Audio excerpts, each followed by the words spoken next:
David? I think global governance begins at home.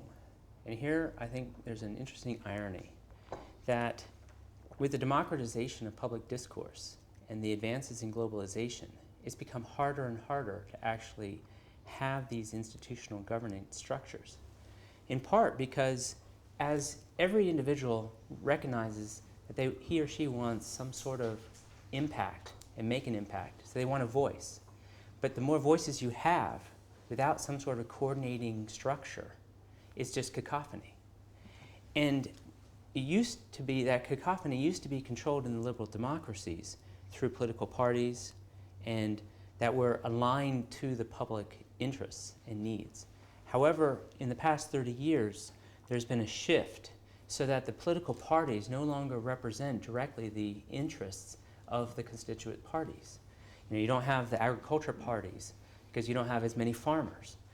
With the introduction of women into the workforce in the beginning of the 1970s and the urbanization, classic structure, center right, center left, started losing meaning.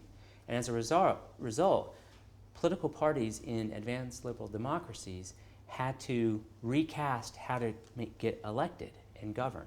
As a result, it became less about the issues and more about the personalities.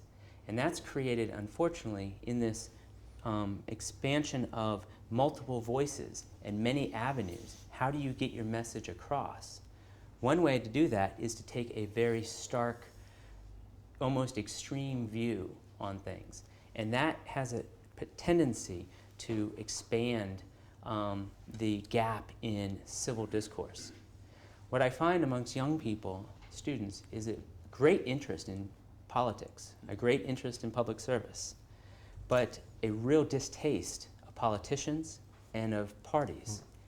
And I think as liberal democracies, as we're looking at reshaping not only the broader global institutions, but we have to also begin to reshape how we govern at home. It's very nice for getting us into the fourth topic. Thank you, David.